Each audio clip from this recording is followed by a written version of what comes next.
when the shots rang out, I ran, and within 2 seconds of me running, I couldn't feel my leg. And I just fall. And it didn't even dawn on me that I had gotten shot. She had a life ahead of her. She had a mom who loved her dearly. That was my best little friend. My baby didn't deserve that.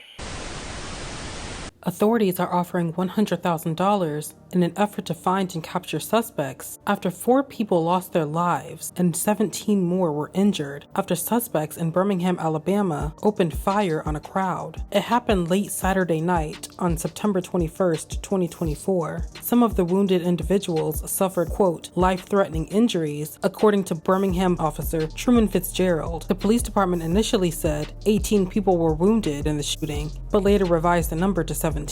This is all according to CBS News. 2 men and 1 woman were pronounced unalive at the scene by Birmingham Fire and Rescue. Police officers found them lying unresponsive on a sidewalk when they arrived. All 4 of them had multiple gunshot wounds. They were identified as 27-year-old Taj Booker, 27-year-old Carlos McCain, 21-year-old Anitra Holloman. A 4th victim, 26-year-old Roderick Lynn Patterson Jr., was pronounced unalive by staff at University of Alabama at Birmingham Hospital, according to WVTM. We're also hearing from the family of Anitra Holloman, one of the 4 victims who lost their life in the incident. According to news outlet AL.com, Anitra's child's father, Demetrius Silliman Jr., also lost his life to weapon violence 2 years ago, and to this day, his passing has never been solved. It happened when Anitra was only 4 months pregnant with their daughter, Skylar. Candace Kemp, the mother of Anitra Holloman, told CBS News that losing her daughter has been devastating. When the officer pulled me over to the side and, he asked me for my name, he asked me who was my daughter,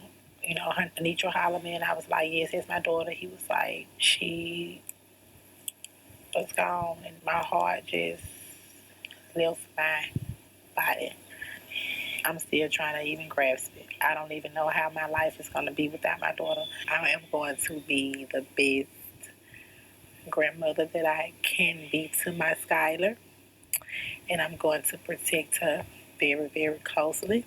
Police described the incident as a targeted hit on someone by multiple suspects who opened fire on a crowd waiting in line outside Hush Lounge, a local night spot in Birmingham's 5 Point South neighborhood. A survivor who said he was waiting in line to get into Hush described the chaotic scene to WVTM. People just laid out on the sidewalk, and with the smoke of the guns wavering over the sidewalk, it literally looks like a war scene. People running in every direction still. It was just pure chaos, and I'm sitting there in that chair trying to use my shirt as a tourniquet, trying to stop the bleeding for a little bit.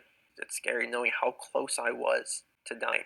Police believe that the suspects targeted at least one of the victims and that the others lost their lives or were hurt when the suspects opened fire, according to Birmingham Police Chief Scott Thurmond. The newspaper, the Montgomery Advertiser, reports that Thurmond said several of the suspects opened fire from a vehicle, then left the vehicle and continued opening fire, and more than 100 shell casings were recovered. According to the same article, Birmingham Mayor Randall Woodfin said evidence shows the weapons used may have been illegally converted to fire automatically through so-called switches, which are used on semi-automatic handguns. A semi-automatic fires 1 round with each trigger pull. An automatic weapon fires rounds as long as the trigger is pulled, according to the Montgomery Advertiser. On Thursday, September 26th, Birmingham Mayor Randall Woodfin traveled to Washington, D.C. to speak at a White House event addressing weapon violence in the U.S., where he introduced the president, according to the Montgomery Advertiser. During the event, President Joe Biden and Vice President Kamala Harris announced a new executive order that will, in part, quote, combat the emerging threats of machine gun conversion devices, also known as Glock switches. According to a news release from the White House, President Joe Biden, ahead of signing the executive order,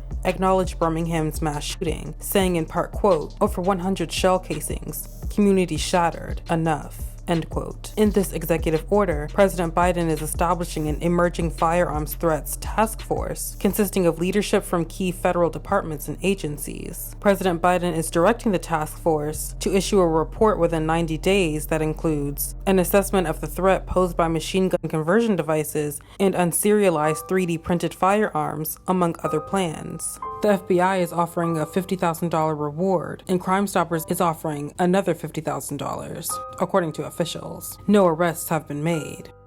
Anyone with information is urged to call Crime Stoppers at 205-254-7777. You can remain anonymous.